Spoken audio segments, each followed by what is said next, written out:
నమస్కారం ETV news కి స్వాగతం. ముందుగా ముఖ్యాంశాలు. 6 కీలక పాలసీలకు ఏపీ కేబినెట్ ఆమోదం. 5 ఏళ్లలో 30 లక్షల కోట్ల పెట్టుబడులు, 20 లక్షల ఉద్యోగాలే లక్ష్యమన్న చంద్రబాబు. ఏపీలో 2030 నాటికి ఇంటికో పారిశ్రామికవేత్త తయారు కావాలని నినాదం.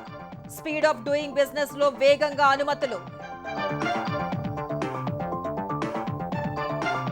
ఉచిత ఇసుక, మద్యం అంశాల్లో నేతల జోక్యంపై చంద్రబాబు ఆగ్రహం. పద్ధతి మార్చుకోకుంటే కఠిన చర్యలు తప్పవని హెచ్చరిక. ఏపీ తీరం వైపు దూసుకొస్తున్న వాయుగుండం.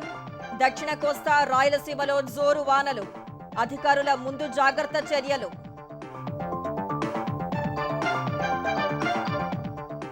డీఓపీటీ ఉత్తర్వులపై ఐఏఎస్లకు తెలంగాణ హైకోర్టులో దక్కని ఊరట. కేంద్రం కేటాయించిన రాష్ట్రాల్లో రిపోర్ట్ చేసిన అధికారులు.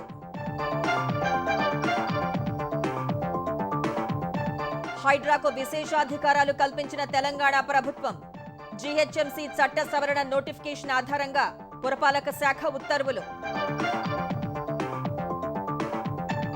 మెదక్ జిల్లాలో ఘోర రోడ్డు ప్రమాదం. ఒకే కుటుంబానికి చెందిన 7గురి దుర్మరణం. ఖమ్మం జిల్లాలో వేర్వేరు ఘటనల్లో 5గురి మృతి. దీపావళి కానుకగా కేంద్ర ప్రభుత్వ ఉద్యోగులకు 3% డిఏ. గోధుమ సహా 6 పంటలకు కనీస మద్దతు ధర పెంచుతూ కేబినెట్ నిర్ణయం.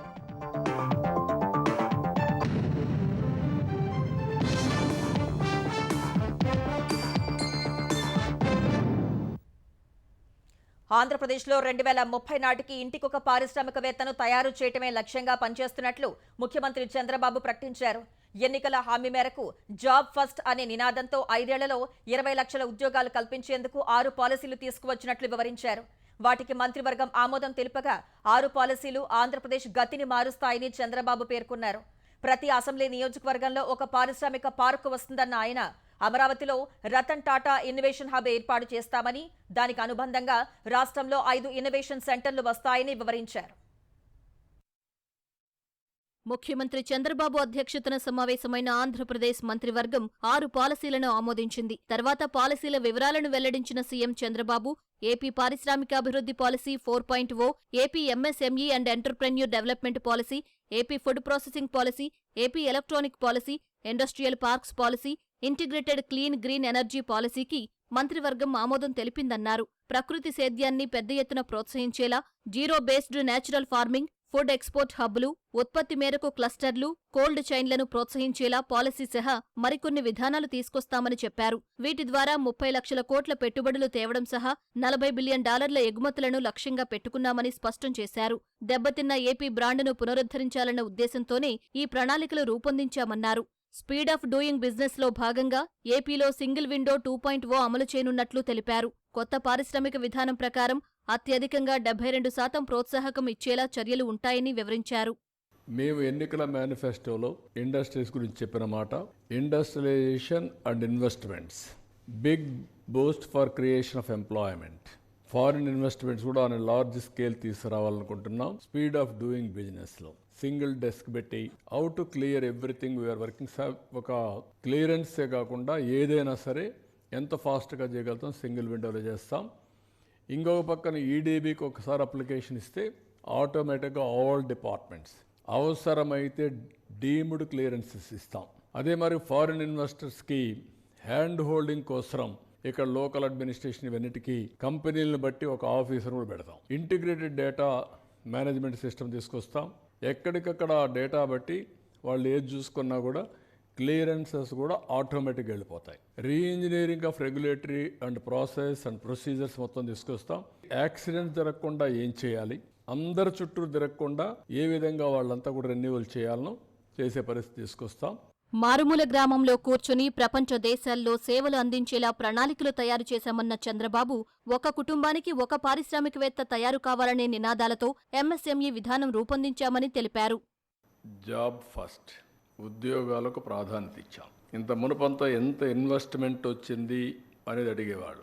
ఇప్పుడు మేము చేసే పాలసీలో ఎన్ని ఉద్యోగాలు ఇస్తున్నారు అనే దానిపైన ఉద్యోగాల కోసం ఎక్కడికక్కడ ఉపాధి కోసం ఎంప్లాయ్మెంట్ కోసం ఆంధ్రప్రదేశ్లో ఉండే యువత థింక్ గ్లోబలీ యాక్ట్ గ్లోబలీ అనే నినాదంతో ముందుకు పోబోతున్నారు.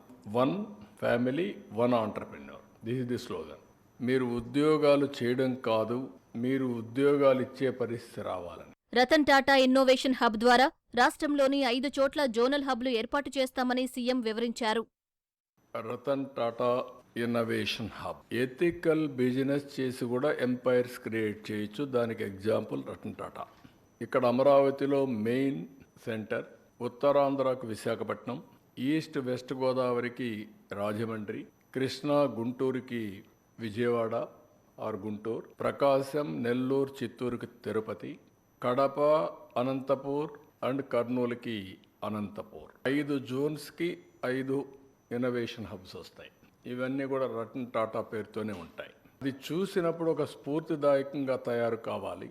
రాయలసీమ, ఉత్తరాంధ్రలో ఉద్యాన పంటల్లో ఏపీ నంబర్ 1గా ఉందని, అందుకే ఫుడ్ ప్రాసెసింగ్ పాలసీ తీసుకొచ్చామని చంద్రబాబు వివరించారు. ఒకప్పుడు రాయలసీమ అంటే రాళ్లసీమ అనే పరిస్థితికి వచ్చారు. కరువు జిల్లాలుగా మారిపోయినాయి. ఈరోజు ఆ గేమ్ చేంజర్ అయ్యిందంటే అది తెలుగుదేశం వల్ల అయ్యింది. ఇంకా రాబోయే రోజుల్లో రాయలసీమ నో మోర్ రాళ్లసీమ ఆర్ ఎడారి, ఇట్ విల్ బి రతనాల సీమగా తయారవుతుంది. ఉత్తరాంధ్ర కూడా అదే మాదిరిగా విశాఖపట్నం ఎయిర్పోర్ట్ 2025కి వస్తుంది. విశాఖపట్నం నుంచి భావనపాడు వరకు కోస్టల్ రోడ్ తయారు చేస్తాం, parallel to national highway. Then tourism industrial హబ్గా తయారవుతుంది.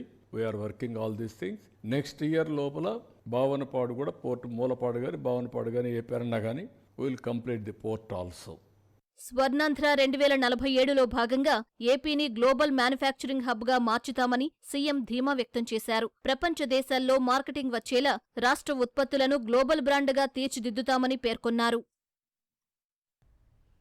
ఉచిత ఇసుక విధానం లక్ష్యం నెరవేరాల్సిందేనని మంత్రులకు సీఎం చంద్రబాబు తేల్చెప్పారు. 10 రోజుల్లో ఉచిత ఇసుక విధానంలో మార్పు రాకపోతే ఉపేక్షించేది లేదని, ఏ స్థాయిలో తప్పు జరిగినా కఠిన చర్యలు ఉంటాయని హెచ్చరించారు. కేబినెట్ భేటీ తర్వాత ఉచిత ఇసుక విధానం, గంజాయిపై మంత్రులతో చర్చించారు. రవాణా రుసుములు తప్ప ఇసుక కోసం ప్రజలపై ఎలాంటి ఛార్జీలు పట్టానికి వీల్లేదన్నారు. ఎవరైనా వచ్చి స్వయంగా ఇసుక తవ్వుకుని తీసుకువెళ్తామంటే వారి వద్ద డబ్బు వసూలు చేయొద్దన్నారు. ట్రాక్టర్ మీద వెళ్లినా పక్క ఊరు నుంచి ఇసుక తెస్తున్న ఆంక్షల పేరుతో అధికారులు వేధిస్తున్నారని మంత్రులు ప్రస్తావించగా, ఈ నిబంధనలు ఎవరు పెట్టారని చంద్రబాబు ఆగ్రహం వ్యక్తం చేశారు. ఇసుక అక్రమాలు జరగకుండా ఇన్ఛార్జ్ మంత్రులే బాధ్యత తీసుకోవాలని సూచించారు. ఇసుక సరఫరాలో ఎమ్మెల్యేల జోక్యంపై ఫిర్యాదుల్ని తేల్చేందుకే ఈ నెల 18న శాసనసభాపక్ష సమావేశం పెట్టారని చంద్రబాబు తెలిపారు. మరోవైపు గంజాయి సహా మాదక ద్రవ్యాల నియంత్రణపైన వాడివేడి చర్చ జరిగింది. గంజాయి బ్యాచ్ కి ప్రజల్లోనే సామాజిక సేవా శిక్షలు వేస్తే బాగుంటుందని ఉప ముఖ్యమంత్రి పవన్, బహిరంగ ప్రదేశాల్లో గంజాయి బ్యాచ్ ఫోటోలు పెడితే బాగుంటుందని హోంమంత్రి అనిత చెప్పారు. చెత్త పన్ను కూడా ప్రస్తావనకు రాగా ప్రస్తుత చట్టాన్ని సవరించాల్సి ఉందని మంత్రులు అభిప్రాయం వ్యక్తం చేశారు. ఏపీలో 80 టన్నుల చెత్త ఉందని, దాన్ని తొలగించేందుకు తక్షణమే చర్యలు చేపట్టాలని సీఎం ఆదేశించారు. ఆంధ్రప్రదేశ్లో బీసీ గణన చేపట్టాలని మంత్రులు నిర్ణయించారు. బీసీ రక్షణ చట్టం ముసాయిదా రూపకల్పనపై చర్చించేందుకు సమావేశమైన బీసీ మంత్రులు ఎన్నికల హామీగా ఉన్న బీసీలకు రక్షణ చట్టం అమలుపై చర్చించారు. హోంమంత్రి అనిత, బీసీ మంత్రులు కొల్లు రవీంద్ర, అచ్చెన్నాయుడు, అనగాని సత్యప్రసాద్, పార్థసారథి, కొండపల్లి శ్రీనివాస్, సవిత, సత్యకుమార్, వాసంశెట్టి సుభాష్ బీసీ రక్షణ చట్టం విధి విధానాలపై చర్చించారు. బీసీ చట్టం తెస్తే రాష్ట్ర పరిధిలోకి ఏ అంశాలు వస్తాయి అనే అంశంపై ప్రాథమిక చర్చ జరిపారు. రాష్ట్ర పరిధిలో తీసుకువచ్చే చట్టంలో ఐపీసీకి లోబడి ఎలాంటి అంశాలు వస్తాయి అనే దానిపైన చర్చించారు. వాటిపై న్యాయ సలహా తీసుకుని ఎలా ముందుకు వెళ్లాలి అనే అంశంపై ఆరా తీశారు. జాతీయ బీసీ కమిషన్ సిఫార్సులు కూడా తీసుకుని చట్టాన్ని పకడ్బందీగా అమలు చేయాలని నిర్ణయించారు. తదుపరి భేటీలో కుల సంఘాలను పిలిచి వారి సూచనలు తీసుకోవాలని నిర్ణయించారు. చట్టం సెక్షన్ల రూపకల్పనపై మరింత అధ్యయనం చేయాలని మంత్రులు అధికారులను ఆదేశించారు. బీసీ డిక్లరేషన్ అమలుపై సీఎం చంద్రబాబు కృతనిశ్చయంతో ఉన్నారని మంత్రులు తెలిపారు.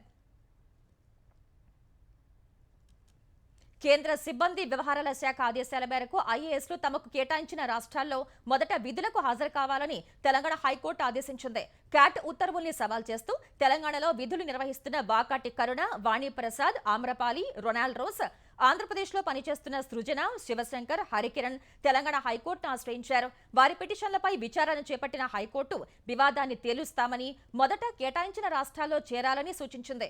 క్యాట్లో నవంబర్ 4న విచారణ ఉందని చెప్పిన ఐఏఎస్ల తరపు న్యాయవాది అప్పటి వరకు తమను రిలీవ్ చేయకుండా ఆదేశాలు ఇవ్వాలని కోరారు. రిలీవ్ చేసేందుకు 2 రాష్ట్రాలు డీఓపీటీని 15 రోజులు గడువు కోరాయని తెలిపారు. ఐఏఎస్ల అభ్యర్థనలు పరిశీలించాలని డీఓపీటీని ఆదేశించాలా అని అడిగిన హైకోర్టు కేంద్రం ఆదేశాలపై స్టే ఇస్తూ పోతే ఈ అంశం ఎన్నటికీ తేలదని పేర్కొన్నారు. రిలీవ్ చేయకుండా ఆదేశాలు ఇవ్వాలన్న పిటిషన్లను కొట్టేసిన హైకోర్టు సమాఖ్య వ్యవస్థలో రాష్ట్రాలను విశ్వాసంలోకి తీసుకోవాలి కదా అని వ్యాఖ్యానించింది. బాధ్యతాయుతమైన అధికారులు ప్రజలకు ఇబ్బంది కలగనీయవద్దని స్పష్టం చేసింది. హైకోర్టు ఆదేశాలతో తమకు కేటాయించిన రాష్ట్రాల్లో ఐఏఎస్లు రిపోర్ట్ చేశారు. హైదరాబాద్ మహానగరంలో ప్రభుత్వ ఆస్తులు, స్థలాల పరిరక్షణ, విపత్తుల నిర్వహణ కోసం ఏర్పాటు చేసిన హైడ్రాకు విశేషాధికారాలు బదలాయిస్తూ తెలంగాణ పురపాలక శాఖ ఉత్తర్వులు జారీ చేసింది. గ్రేటర్ హైదరాబాద్ మున్సిపల్ కార్పొరేషన్ చట్టం 1955కు అనుగుణంగా సవరించిన నోటిఫికేషన్ ఆధారంగా హైడ్రాకు అధికారాలు కట్టబడుతున్నట్లు పురపాలక శాఖ ముఖ్య కార్యదర్శి దాన కిషోర్ ఉత్తర్వుల్లో పేర్కొన్నారు. జీహెచ్ఎంసీ పరిధి 650 చదరపు కిలోమీటర్ల విస్తీర్ణంలో దేశంలోనే అతిపెద్ద నగరంగా ఉందని, పెరుగుతున్న పట్టణీకరణ నేపథ్యంలో ప్రభుత్వ ఆస్తులు ఆక్రమణలకు గురయ్యే ప్రమాదం ఉందని దానకిషోర్ తెలిపారు. వాటిని నియంత్రించి విలువైన ఆస్తుల్ని కాపాడుకునేందుకు ప్రత్యేక ఏజెన్సీ అవసరమని గుర్తించిన ప్రభుత్వం హైడ్రా లాంటి ఏజెన్సీని తీసుకువచ్చిందని గుర్తు చేశారు. అయితే ఆ ఏజెన్సీ విషయంలో చట్టబద్ధత ప్రశ్న ఉత్పన్నం కావటం వల్ల ఇటీవల గవర్నర్ ఆమోదంతో జీహెచ్ఎంసీ చట్టాన్ని సవరిస్తూ 374B కింద ప్రత్యేక నోటిఫికేషన్ ఇస్తూ గెజెట్ విడుదల చేశారు. ఆ నోటిఫికేషన్ కు అనుగుణంగా జీహెచ్ఎంసీ పరిధిలోని రోడ్లు, డ్రైనేజీలు, నీటి వనరులు, పార్కులు సహా ఇతర ప్రభుత్వ ఆస్తుల పరిరక్షణ కోసం హైడ్రాకు అధికారాలు బదలాయిస్తున్నట్లు దాన కిషోర్ ఉత్తర్వుల్లో పేర్కొన్నారు. కాంగ్రెస్ ప్రభుత్వ అనాలోచిత విధానాలతో హైదరాబాద్లోని పేదలు ఇబ్బందులు పడుతున్నారని బీఆర్ఎస్ కార్యనిర్వాహక అధ్యక్షుడు కేటీఆర్ ఆక్షేపించారు. తెలంగాణ భవన్లో జీహెచ్ఎంసీ పరిధిలోని ఎమ్మెల్యేలు, ఎమ్మెల్సీలతో సమావేశమైన ఆయన హైడ్రా, మూసీ ప్రాజెక్టుల విషయంలో బీఆర్ఎస్ కార్యాచరణపై చర్చించారు. ప్రభుత్వ చర్యలు, క్షేత్రస్థాయిలో పరిస్థితులు, ప్రజల ఇబ్బందులపై చర్చించారు. హైడ్రా, మూసీ విషయంలో సరైన ప్రణాళిక లేకుండా ఇష్టం వచ్చినట్లు ముందుకు వెళ్తున్నారని కేటీఆర్ మండిపడ్డారు. కూకట్పల్లిలో 1980లో కాంగ్రెస్ ప్రభుత్వమే 20,000 మందికి పట్టాలిచ్చిందని, ఇప్పుడు అవే ఇళ్లను ఆక్రమణలో అంటున్నారని దుయ్యబట్టారు. హైదరాబాద్లో పేదలకు అండగా ఉంటామని, రక్షణ కవచంలా నిలుస్తామని కేటీఆర్ పునరుద్ఘాటించారు. ఇవాళ హైదరాబాద్ మహానగరంలో హైడ్రాని మాకు అర్థమైంది ఏంటంటే కేవలం బిల్డర్లను, పెద్ద పెద్ద వ్యాపారవేత్తలను బెదిరించడానికి, బ్లాక్మెయిల్ చేయడానికి, వసూలు చేయడానికే వాడుతున్నట్టుగా మా పార్టీ యొక్క స్థిరమైన అభిప్రాయం. మూసీ పేరిట జరుగుతున్న దోపిడీ ఏదైతే ఉందో ఈ విషయం కూడా ప్రజల దృష్టికి మేము సవివరంగా తీసుకొని పోతాం. మేము హైదరాబాద్ బస్తీ ప్రజలకు, పేద ప్రజలకు అండగా ఉంటాం. ఎవరు ముందుకు వచ్చినా రాకపోయినా బీఆర్ఎస్ ఒక రక్షణ కవచంలాగా వారికి అండగా ఉంటుంది. మీరు మీ స్థానిక ఎమ్మెల్యే, బీఆర్ఎస్ నాయకులు ఎవరికి ఫోన్ చేస్తే వాళ్ళు వచ్చి మీకు రక్షణ కవచంలాగా మేము అండగా నిలబడతాం. రేవంత్ రెడ్డి పంపే బుల్డోజర్లకు అడ్డంగా మేము ఉంటాం. తెలంగాణలో కాంగ్రెస్ ప్రభుత్వం అధికారంలోకి వచ్చినప్పటి నుంచి 49,000 కోట్లకు పైగా రుణాలు తీసుకోవడంతో పాటు 56,000 కోట్లకు పైగా పాత అప్పులు, వడ్డీలు చెల్లించినట్లు ఉప ముఖ్యమంత్రి మల్లు భట్టి విక్రమార్క చెప్పారు. 80,000 కోట్లకు పైగా అప్పులు చేసి కాంగ్రెస్ ప్రభుత్వం ఒక్క ప్రాజెక్టు అయినా నిర్మించిందా? డబ్బులు ఎవరి జేబుల్లోకి వెళ్లాయని బీఆర్ఎస్ కార్యనిర్వాహక అధ్యక్షుడు కేటీఆర్ ప్రశ్నించిన నేపథ్యంలో ప్రభుత్వ అప్పులు, వ్యయంపై ఉప ముఖ్యమంత్రి కార్యాలయం ప్రకటన విడుదల చేసింది. 2023 డిసెంబర్ నుంచి 2024 అక్టోబర్ 15 వరకు వివరాలు వెల్లడించింది. 2023 డిసెంబర్ నుంచి అక్టోబర్ 15 వరకు ప్రభుత్వం తీసుకున్న రుణాల మొత్తం 49,618 కోట్లు అని తెలిపింది. ఇదే సమయంలో పాత అప్పులు, వడ్డీల కోసం 56,440 కోట్లు చెల్లించినట్లు పేర్కొంది. ప్రభుత్వం చేసిన మూలధన వ్యయం 21,881 కోట్ల రూపాయలని డిప్యూటీ సీఎం చెప్పారు. రుణమాఫీ, రైతు భరోసా, చేయూత, విద్యుత్తు, బియ్యం, గ్యాస్ రాయితీలు, మహాలక్ష్మి పథకం, గృహజ్యోతి, స్కాలర్షిప్లు, ఆర్టీసీ, కళ్యాణ లక్ష్మి పథకాల కోసం 54,346 కోట్లు ఖర్చు చేసినట్లు వివరించారు. ప్రతి నెల 1వ తేదీనే ఉద్యోగుల జీతాలు చెల్లింపులు చేస్తున్నట్లు భట్టి విక్రమార్క తెలిపారు. బంగాళాఖాతంలో ఏర్పడిన వాయుగుండం కారణంగా దక్షిణ కోస్తా, రాయలసీమ జిల్లాల్లో కుండపోత వానలు పడుతున్నాయి. మంగళవారం రాత్రి నుంచి ఎడతెరిపి లేకుండా కురుస్తున్న వర్షానికి పట్టణాల్లో రహదారులన్నీ జలమయమయ్యాయి. తీర ప్రాంతాల్లో, లోతట్టు ప్రాంతాలు నీట మునిగాయి. విద్యా సంస్థలకు అధికారులు సెలవులు ప్రకటించారు. తిరుమలలో 2వ రోజు ఎడతెరిపి లేని వర్షంతో భక్తులకు ఇక్కట్లు తప్పలేదు. నెల్లూరు జిల్లాలో 3 రోజుల నుంచి ఎడతెరిపి లేకుండా కురుస్తున్న వర్షాలకు లోతట్టు ప్రాంతాలు జలమయమయ్యాయి. నెల్లూరు జిల్లా జలదంకిలో అత్యధికంగా 40 సెంటీమీటర్ల వర్షపాతం నమోదైంది. కావలిలో 33.9 సెంటీమీటర్లు, ఇందుకూరుపేటలో 23 సెంటీమీటర్లు, గుడ్లూరులో 20 సెంటీమీటర్ల వర్షపాతం రికార్డైంది. జోరు వానలకు నెల్లూరు శివారు ప్రాంతాలైన తల్పగిరి కాలనీ, ఆర్టీసీ కాలనీ ప్రాంతాలను వర్షం నీరు ముంచెత్తింది. ప్రజలు ఇళ్లలో నుంచి బయటకు రాలేని పరిస్థితి ఏర్పడింది.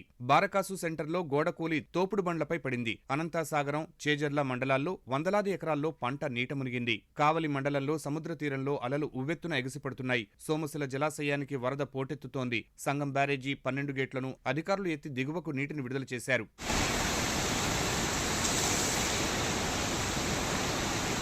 ప్రకాశం జిల్లాలో భారీ వర్షాలకు వాగులు పొంగి ప్రవహిస్తున్నాయి. కొన్ని చోట్ల చెరువులకు గండ్లు పడి నీరు రహదారులపై ప్రవహిస్తోంది.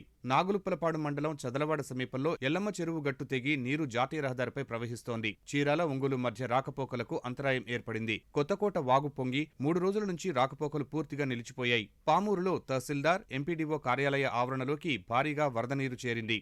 భైరవకోన జలపాతం ఉధృతంగా ప్రవహిస్తోంది. పర్యాటకులు వెళ్లకుండా పోలీస్ బందోబస్తు ఏర్పాటు చేశారు. కొత్తపట్నం, సింగరాయకొండ, టంగుటూరు మండలాల్లో తీర ప్రాంత గ్రామాల ప్రజలను పునరావాస కేంద్రాలకు తరలించారు.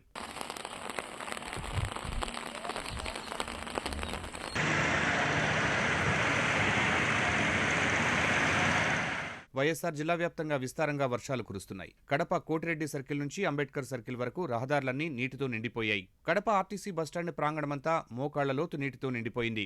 కమలాపురంలో రోడ్లన్నీ జలమయమయ్యాయి. డ్రైనేజీ వ్యవస్థ సరిగా లేక ప్రభుత్వ కార్యాలయాల చుట్టూ నీరు చేరింది. పులివెందుల నియోజకవర్గంలో ఎడతెరిపిలేని వర్షానికి డ్రైనేజీలు పొంగి రోడ్లపై ప్రవహించాయి. ఒంటిమిట్ట, పోరుమామిళ్ల, వేంపల్లె, కడప మండలాల్లో అత్యధిక వర్షపాతం నమోదైంది. గండికోట జలాశయం నుంచి మైలవరానికి, అక్కడి నుంచి 4 గేట్ల ద్వారా పెన్నా నదికి నీటిని విడుదల చేశారు. కర్నూలు, నంద్యాల జిల్లాల్లో మోస్తరు వర్షాలు పడుతుండగా విద్యాసంస్థలకు సెలవులు ప్రకటించారు. అనంతపురం జిల్లా వ్యాప్తంగా వర్షం కురుస్తోంది. పుట్టపర్తిలో కుండపోత వర్షానికి రోడ్లపై నీరు పొంగి ప్రయాణికులు ఇబ్బందులు పడ్డారు. ధర్మవరంలోనూ భారీ వర్షం కురవగా ప్రధాన రహదారులు జలమయమయ్యాయి.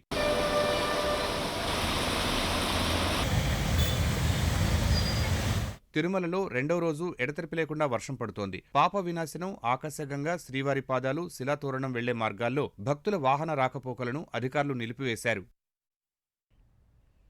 నైరుతి బంగాళాఖాతంలో కేంద్రీకృతమైన వాయుగుండం వాయువ్య దిశగా గంటకు 15 కిలోమీటర్ల వేగంతో కదులుతోందని వాతావరణ విభాగం తెలిపింది. ఈ వాయుగుండం రేపు ఉదయానికి పుదుచ్చేరి, నెల్లూరు మధ్య తీరం దాటుతుందని అంచనా వేసింది. ఈ ప్రభావంతో దక్షిణ కోస్తా రాయలసీమలో కొన్ని చోట్ల భారీ నుంచి అతి భారీ వర్షాలు, పలు చోట్ల తీవ్ర భారీ వర్షం పడే అవకాశం ఉందని హెచ్చరించింది. ప్రకాశం, నెల్లూరు, చిత్తూరు, కడప జిల్లాల్లో ఆకస్మిక వరదలు సంభవించే అవకాశం ఉందని లోతట్టు ప్రాంత ప్రజలు అప్రమత్తంగా ఉండాలని సూచించింది. అటు నెల్లూరు, తిరుపతి, కర్నూలు, ప్రకాశం, బాపట్ల జిల్లాల్లో 5 SDRF, 2 NDRF బృందాలను మోహరించినట్లు ఆంధ్రప్రదేశ్ విపత్తు నిర్వహణ సంస్థ తెలిపింది. అవసరమైన చోట పునరావాస కేంద్రాలు ఏర్పాటు చేశామని పేర్కొంది. తమిళనాడు, కర్ణాటక రాష్ట్రాల్లో భారీ వర్షాలు కురుస్తున్నాయి. చెన్నైలోని అనేక ప్రాంతాల్లో 10 సెంటీమీటర్ల వర్షపాతం నమోదవగా దాదాపు 300 ప్రాంతాలు జలమయమయ్యాయి. నగరంలోని పలు సబ్వేల్లో 2 నుంచి 3 అడుగుల మేర నీరు నిలిచిపోయింది. రోడ్లపై పెద్ద ఎత్తున వరద నీరు చేరి ప్రయాణికులు తీవ్ర ఇబ్బందులు పడుతున్నారు. రోడ్లపై నిలిచిపోయిన వర్షపు నీటిని తొలగించడానికి పారిశుధ్య కార్మికులు తీవ్రంగా శ్రమిస్తున్నారు. వరదల భయంతో చాలా మంది ముందు జాగ్రత్తగా తమ కార్లను వంతెనలపై నిలిపారు. చెన్నై వేళచ్చేరి ఫ్లైఓవర్ పై వందల సంఖ్యలో కార్లను పార్క్ చేశారు. కుండపోత వర్షాలకు విమానాల రాకపోకలకు అంతరాయం ఏర్పడింది. చెన్నై విమానాశ్రయంలో పలు విమాన సర్వీసుల్ని రద్దు చేశారు. తిరువళ్లూరు, కాంచీపురం, చెంగల్పట్టు జిల్లాల్లో భారీ వర్షాలు కురుస్తుండగా ఆ జిల్లాలో విద్యా సంస్థలకు సెలవు ప్రకటించారు. బెంగళూరులో కూడా భారీ వర్షాలు కురుస్తుండగా అక్కడ కూడా విద్యా సంస్థలకు సెలవు ప్రకటించారు. తెలుగుదేశం కేంద్ర కార్యాలయంపై దాడి కేసులో వైసీపీ నేత సజ్జల రామకృష్ణారెడ్డికి పోలీసులు నోటీసులు ఇచ్చారు. రేపు ఉదయం 10:30కు మంగళగిరి పోలీస్ స్టేషన్లో విచారణకు రావాలని స్పష్టం చేశారు. వైసీపీ అధికారంలో ఉండగా 2021 అక్టోబర్ 19న ఆ పార్టీకి చెందిన మూకలు తెలుగుదేశం కేంద్ర కార్యాలయంపై దాడి చేశాయి. ఈ కేసులో మాజీ ఎంపీ నందిగం సురేష్ సహా 25 మంది వైసీపీ నేతల్ని ఇప్పటికే అరెస్ట్ చేశారు. లేళ్ల అప్పిరెడ్డి, తలసిల రఘురాం, దేవినేని అవినాష్ వంటి వారిని విచారించిన పోలీసులు వారిచ్చిన సమాచారం ఆధారంగా సజ్జల పాత్రను గుర్తించారు. వెంటనే సజ్జల విదేశాలకు వెళ్లకుండా లుకౌట్ నోటీసులు ఇచ్చిన పోలీసులు రేపు విచారణకు రావాలని నోటీసులు ఇచ్చారు. మెదక్ జిల్లా శివంపేటలో జరిగిన ఘోర రోడ్డు ప్రమాదంలో 7 ప్రాణాలు కోల్పోయారు. ఉసిరికపల్లి వెల్దుర్తి రహదారిలో అతివేగంతో వెళ్తున్న కారు రోడ్డు పక్కన చెట్టును ఢీకొట్టి బాగులోకి దూసుకువెళ్లింది. ఘటనలో 7 అక్కడికక్కడే ప్రాణాలు కోల్పోయారు. మృతుల్లో 4 మహిళలు, 2 బాలికలు ఉన్నారు. మృతులంతా పాముబండ తండాకు చెందిన వారిగా పోలీసులు గుర్తించారు. వీరంతా తూప్రాన్ దగ్గర ముత్యాలమ్మ గ్రామ దేవత దావత్కు వెళ్లి వస్తుండగా ప్రమాదం జరిగిందని తెలిపారు. భద్రాద్రి కొత్తగూడెం జిల్లాలో జరిగిన వేర్వేరు రోడ్డు ప్రమాదాల్లో 5 మృతి చెందారు. చర్ల మండలం సుబ్బంపేట వద్ద 3 10వ తరగతి విద్యార్థులు ద్విచక్ర వాహనంపై వెళ్తుండగా ఇసుక లారీ ఢీకొని 2 అక్కడికక్కడే మృతి చెందారు. మరొకరు గాయాలతో బయటపడ్డారు. పాల్వంచలో జరిగిన రోడ్డు ప్రమాదంలో 2 మృతి చెందారు. బూర్గంపాడు మండలం బుడ్డగూడెం గ్రామానికి చెందిన నరేష్ సారయ్య ద్విచక్ర వాహనంపై వెళ్తూ డివైడర్ను ఢీకొట్టారు. ఒకరు అక్కడికక్కడే మృతి చెందగా మరొకరు ఆసుపత్రికి తరలిస్తుండగా మార్గ మధ్యలో మృతి చెందారు. లక్ష్మీదేవిపల్లి గ్రామానికి చెందిన నాగరాజు రహదారి దాటే క్రమంలో బస్సు ఢీకొనటంతో దుర్మరణం పాలయ్యాడు. కేంద్ర ప్రభుత్వం గోధుమ సహా 6 రబీ పంటలకు కనీస మద్దతు ధర పెంచింది. గోధుమ కనీస మద్దతు ధరను 150 రూపాయల మేర పెంచగా క్వింటాల్ ధర 2425కు పెరిగింది. దేశీయంగా నూనె గింజల ఉత్పత్తి పెంచడమే లక్ష్యంగా ఆవాలకు 300, పొద్దుతిరుగుడు గింజలకు 140 రూపాయల మేర పెంచింది. ఎర్రపప్పు, బార్లీ గింజల మద్దతు ధరను కూడా కేంద్రం సవరించింది. ప్రధాని మోదీ అధ్యక్షతన సమావేశమైన ఆర్థిక వ్యవహారాల కేబినెట్ కమిటీ పీఎం అన్నదాత ఆయ సంరక్షణ అభియాన్కు 35,000 కోట్లు విడుదల చేసేందుకు ఆమోదం తెలిపింది. రబీ సీజన్కు సంబంధించి నాన్ యూరియా ఎరువులకు 24,475 కోట్ల సబ్సిడీ మంజూరుకు పచ్చజెండా ఊపింది. దీపావళి కానుకగా కేంద్ర ప్రభుత్వ ఉద్యోగులు, పెన్షనర్లకు కరువు భత్యం 3% మేర పెంచుతూ కేబినెట్ నిర్ణయం తీసుకుంది. హర్యానాలో బీజేపీ రేపు కొత్త ప్రభుత్వాన్ని ఏర్పాటు చేయనుంది. హర్యానా ముఖ్యమంత్రిగా నయాబ్ సింగ్ సైని ప్రమాణం చేయనున్నారు. హర్యానా గవర్నర్ బండారు దత్తాత్రేయ నయాబ్ సింగ్ సైనితో ప్రమాణం చేయించనున్నారు. ఈ కార్యక్రమానికి ప్రధాని మోదీ, పలువురు కేంద్ర మంత్రులు, చంద్రబాబుతో పాటు ఎన్డీఏ పాలిత రాష్ట్రాల సీఎంలు హాజరు కానున్నారు. జమ్మూ కశ్మీర్లో కొత్త ప్రభుత్వం కొలువు తీరింది. జమ్మూ కశ్మీర్ సీఎంగా నేషనల్ కాన్ఫరెన్స్ నేత ఒమర్ అబ్దుల్లా ప్రమాణ స్వీకారం చేశారు. లెఫ్టినెంట్ గవర్నర్ మనోజ్ సిన్హా ఒమర్ అబ్దుల్లాతో ప్రమాణ స్వీకారం చేయించారు. ఈ కార్యక్రమానికి రాహుల్, ఖర్గే, ప్రియాంక, వివిధ పార్టీల నేతలు హాజరయ్యారు.